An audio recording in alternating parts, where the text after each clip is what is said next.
Denny is the Chief Executive Officer for Hold Fast America. Mr. Dillard is an internationally distinguished security and law enforcement expert and senior program manager. He consults on numerous preparedness and prevention-related programs, drawing on 40 years of expertise in law enforcement response and national security training, exercises, and program management. He spent 11 years with the LAPD, and I'm going to list just, if I read his bio, it would take the rest of the evening.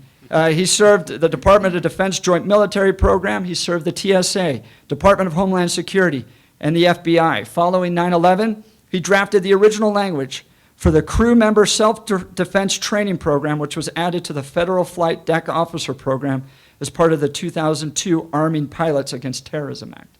So let's welcome Denny Dillard.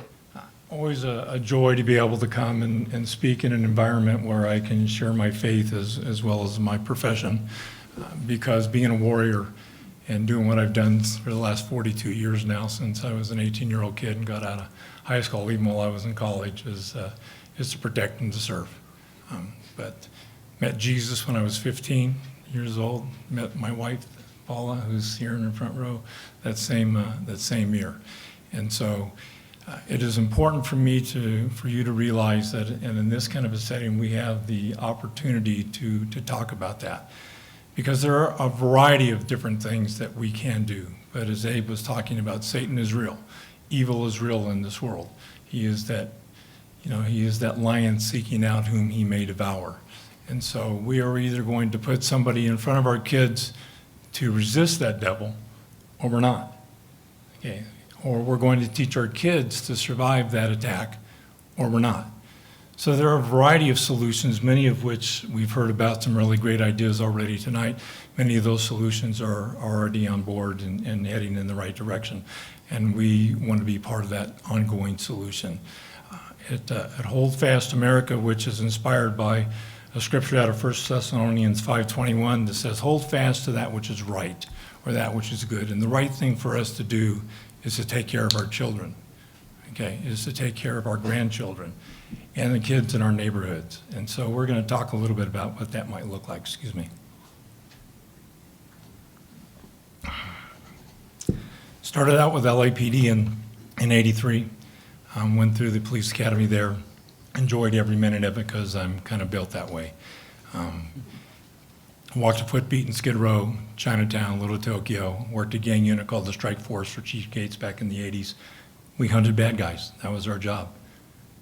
We weren't just sheepdogs, we were Irish wolfhounds. We went to get the wolf and make them go away so that they couldn't kill and rape and do the other nasty things in our communities, both to our schools and throughout the city. So many of the folks here in the military have done the same things around the world on behalf of our country to take care of our country. And on Veterans Day, thank you. Colonel Rosser, appreciate it. John Andrews, thank you, sir. Two of our board members for Hold Fast Colorado and Hold Fast America, and we are very excited about that. Jimmy Graham, thanks for your service, brother. And Jimmy runs a program called the Able Shepherd Program, and he's been busy getting it done, just flat out getting it done for several years here in Colorado now. Clint, thanks for the work and the leadership, brother. And we can all work together to continue to make this thing get to the next level.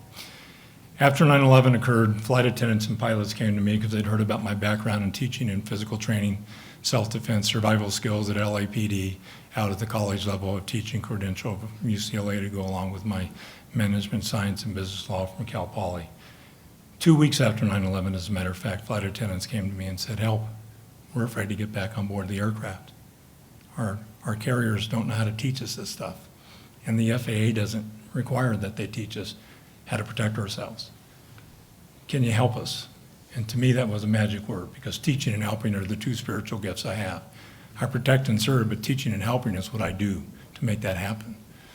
So largely, not just a Christian, but a knuckle-dagging street cop from Los Angeles brings solutions that seem to work for our country. We trained 210,000 flight attendants and pilots after 9/11 and crew member self-defense training in a variety of levels.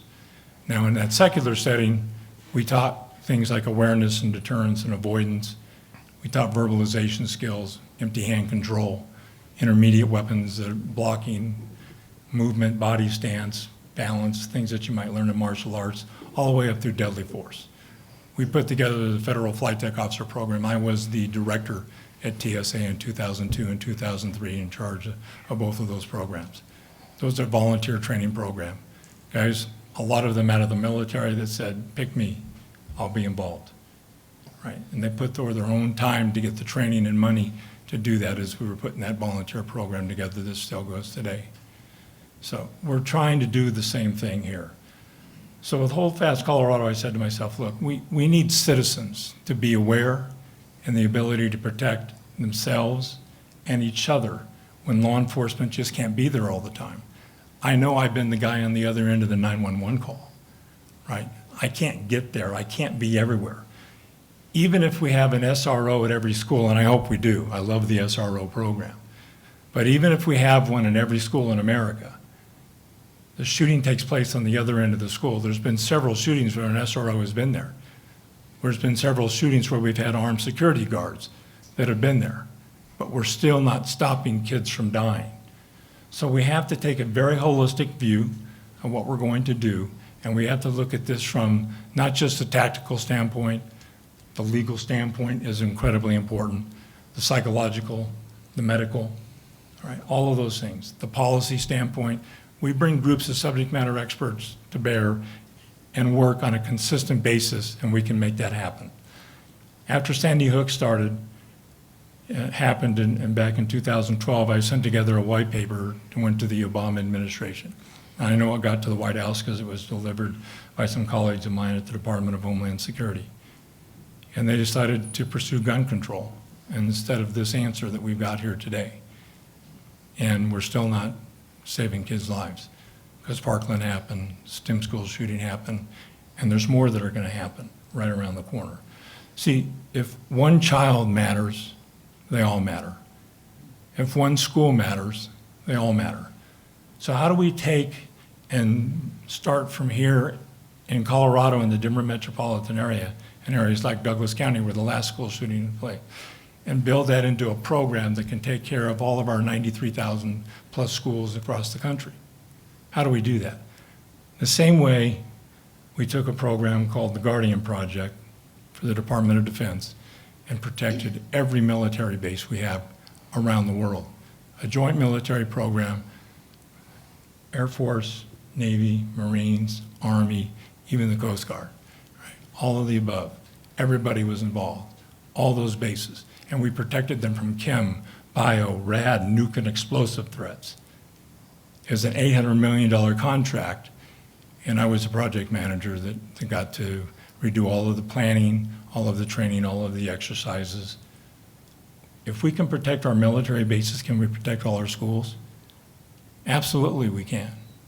We just have to have a little bit more imagination on how we're going to fund this thing.